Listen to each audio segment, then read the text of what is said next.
What is up, investors? Happy Saturday and welcome back to the Everything Crypto Show, where we keep you up to speed on the most important news moving the crypto markets. Now, we are back today with a very important daily market update. We got to talk about some big connections between Quant, their partners, as well as the European Central Bank, and why I believe they will play a big role in the upcoming digital euro.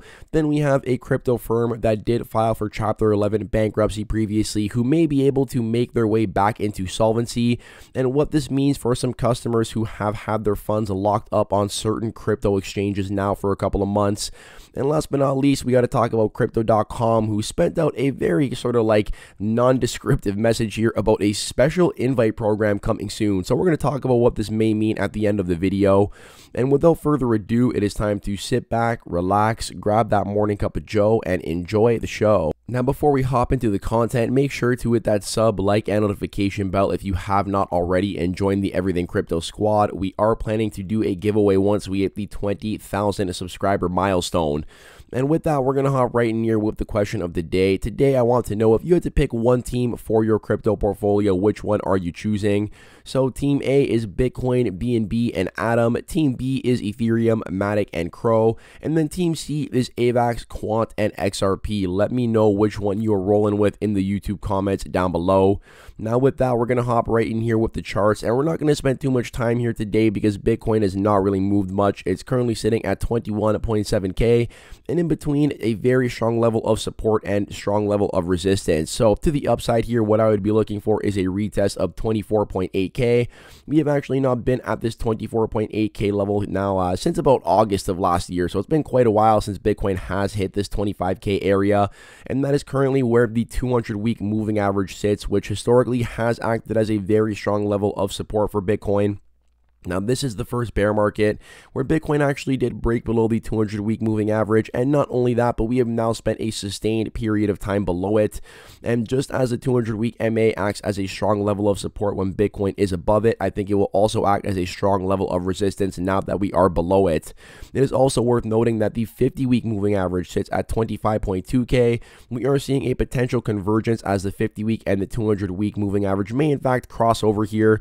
So if Bitcoin can break above this area, get above both the 50-week and the 200-week moving average, I think that $30,000 is back on the table for Bitcoin, which did act as a very strong level of support for Bitcoin on two different occasions. The first time back here in January and February of 2021, and then it did go ahead and spring itself all the way up to about that $64,000 level. Then Bitcoin pulled back all the way to 30K once again and springboarded itself up to that previous bull run all-time high of 68,000, 69,000 give or take.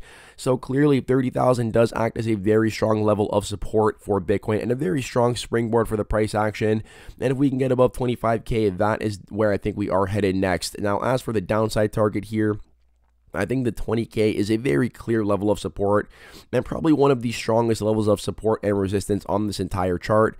Reason being is that is the 2018 all-time high. It is very important for market sentiment to stay above this level. And not only that, but we do have the upper band of the bull market support band sitting at 20.4K, with the lower band sitting at 19,000. So I do think that 20K will be where a lot of the bulls step in and try to defend the price action. So downside target 20K as support, upside target 24.8K, and if we get above 24.8K, I am eyeing $30,000 on Bitcoin. Now, as for Ethereum here, there's a lot of similarities between Bitcoin and Ether at the moment, and the first one here is the downside target, the level of support for Ether sitting at 1400, which is also Ethereum's 2018 all-time high.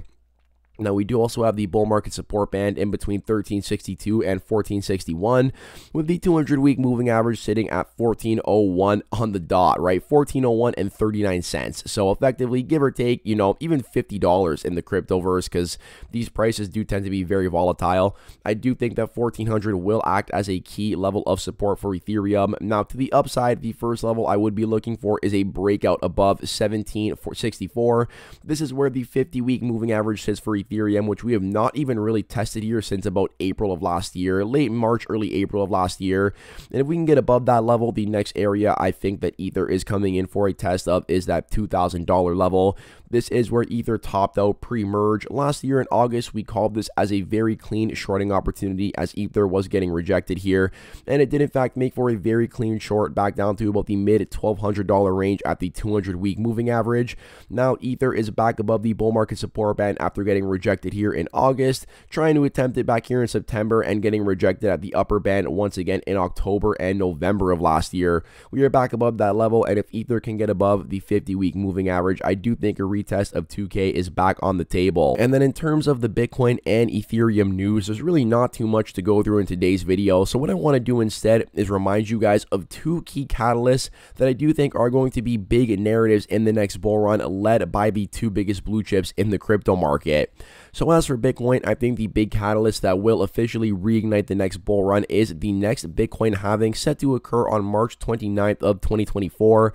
This is going to go ahead and have the block reward from 6.25 Bitcoin per block down to 3.125 for miners. Once again, making the supply of Bitcoin more scarce, making buying more expensive. Effectively, lower supply plus higher demand generally does lead to higher prices. And we can see here that based on the blue vertical lines, which are the previous Bitcoin halving events, that they have led to some of Bitcoin's largest runs. So I do think that prior history is going to repeat itself here, and that the next Bitcoin halving will act as a big catalyst to really start off the next bull run.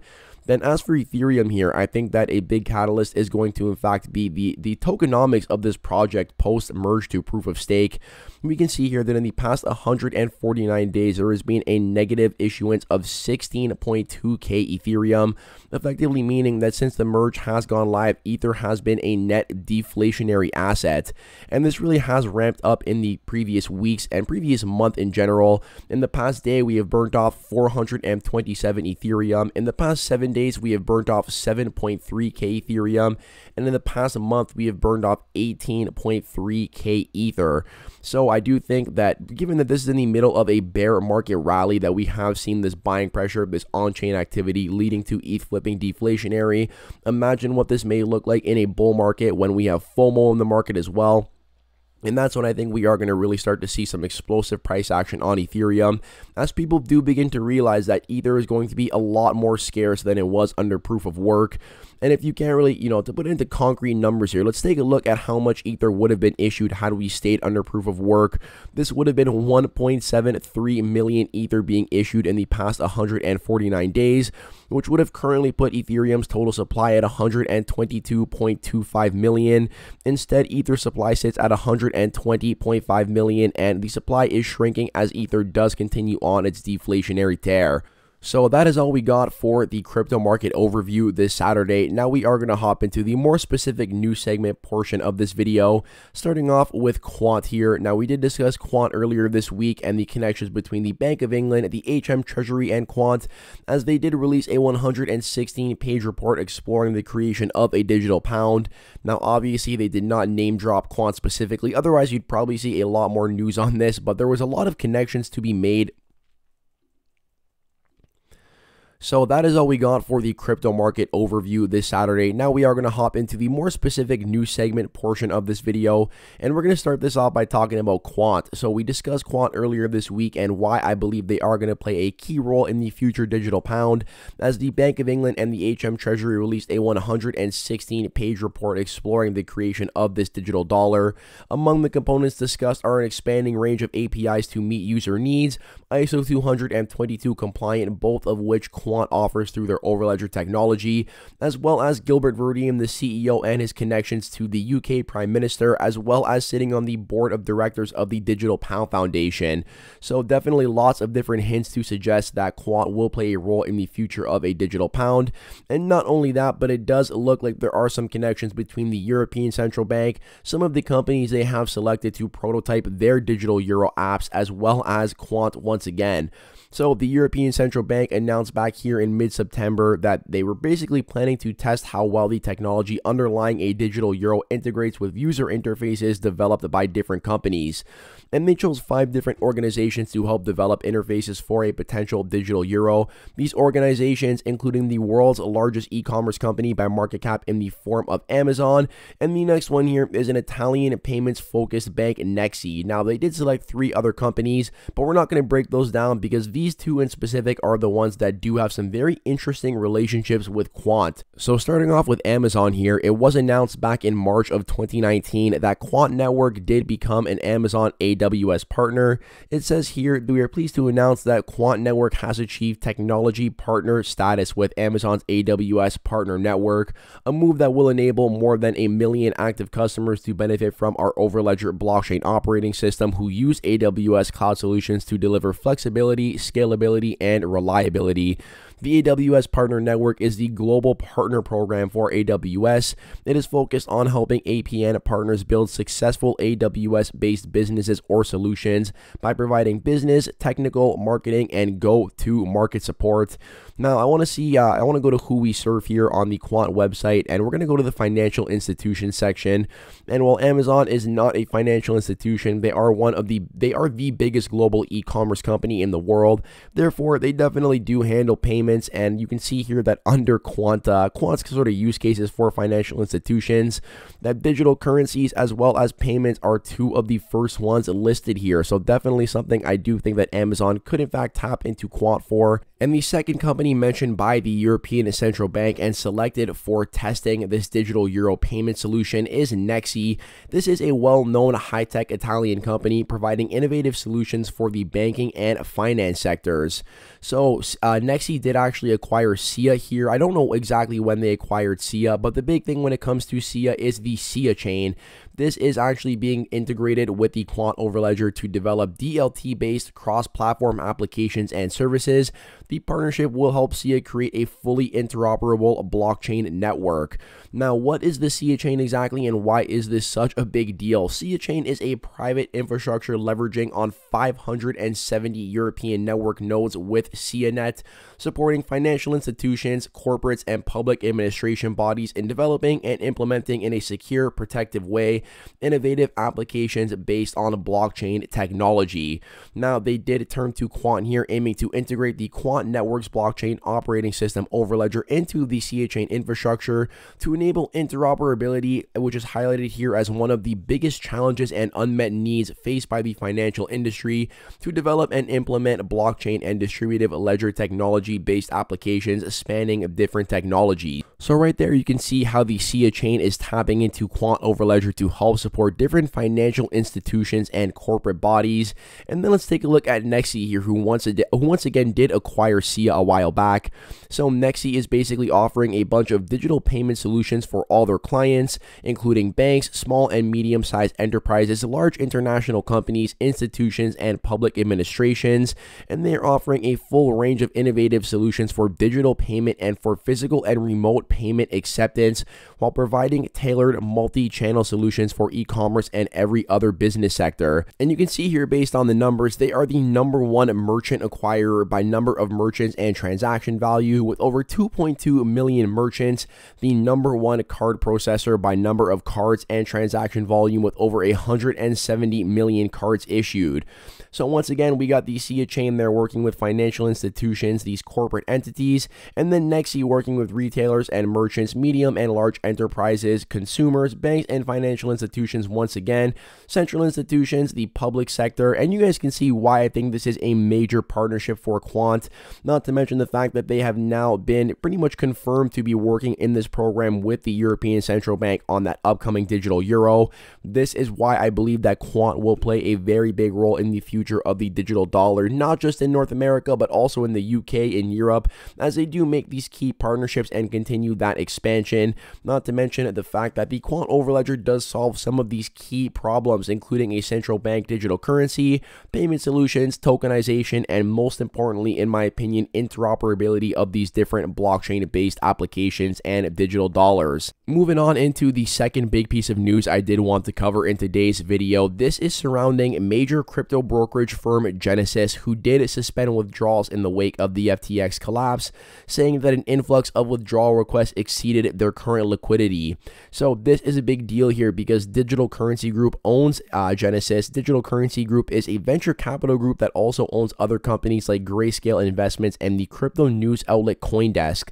Now, ironically here, CoinDesk is actually the news outlet that initially leaked this article that highlighted some of the weaknesses between FTX and Alameda Research, mainly their over-reliance on the FTT token in terms of their assets, as well as the connection between both FTX and Alameda Research.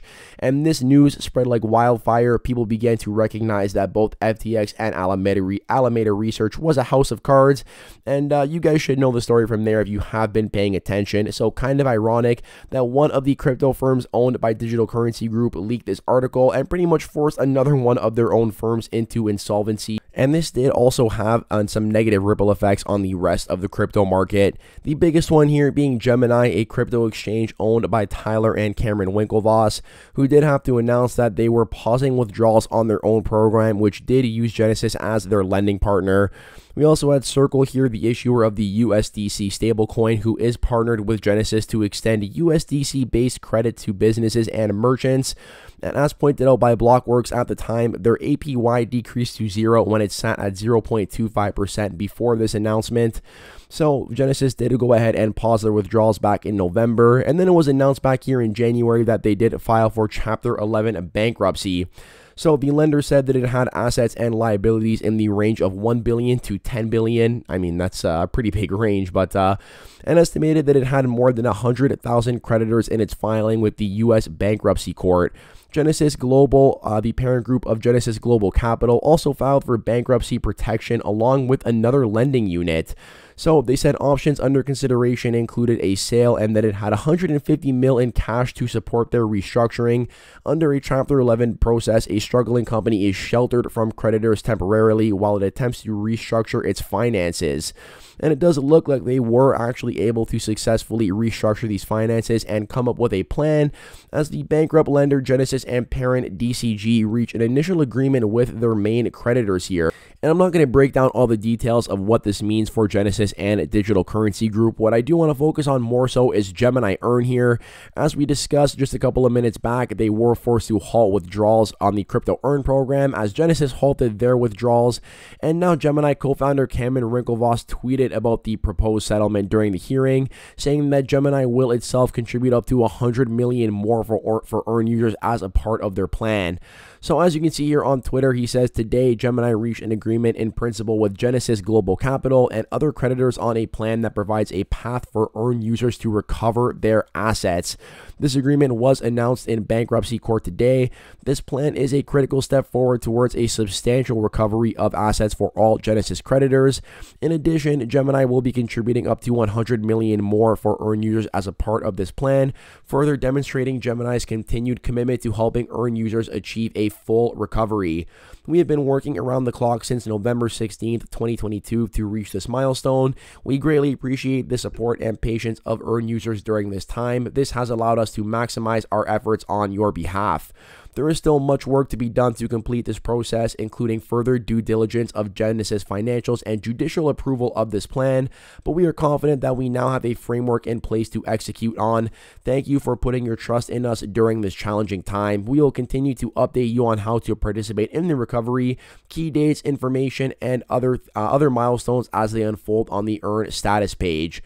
So a very good piece of news here if you are in fact with Gemini, more specifically if you do have any crypto locked on Gemini Earn, as there has been now a proposed path to getting your funds back. Obviously nothing is final yet, and it says here that the process is expected to take between 1 to 3 months, and then they do expect distributions to begin shortly thereafter. So very good news if you are a customer of Gemini or if you did have funds locked up on their Gemini Earn platform, as there does appear to be a path to getting these assets back. Now, personally, if I was a customer of Gemini Earn getting this crypto back, I would not be locking it up with Gemini Earn once again. I would simply be moving it into cold storage for two different reasons. The first one here, I think a big lesson throughout this bear market has been not your keys and not your crypto. And secondly, I do think the SEC's war on these centralized exchange staking services is just beginning. So who even knows if these Earn programs will be around on these centralized exchanges in a couple of years' times. We saw yesterday that the Kraken crypto exchange was forced to shut down their staking as a service program and pay a $30 million fine. And who knows who the SEC is going to go after next. Now, speaking of these centralized exchanges, I do want to wrap things up here talking very briefly about Crypto.com, as they did announce a special invite coming soon here with the hashtag Bitcoin in the tweet. So I don't know what this has to do with Bitcoin specifically or what kind of program this is, but it does look like there's going to be some sort of special invitation sent out soon. And I do hope that this is something I am able to get access to so I can showcase it for you guys here on the channel. If anybody does have any ideas of what this may be, I mean, give me your best guess in the YouTube comments down below, because personally I have no idea, and I do look forward to hearing more news about what this special invite really details exactly. So without further ado, I hope you guys did enjoy the content in today's video. You know what to do. If you made it all the way to the end, you are an absolute champion. Let me know in the YouTube comments down below and claim that champion status. I hope you are all having an amazing Saturday. I'm wishing you all an amazing weekend ahead, and I hope to catch you in the next one. Peace out for now.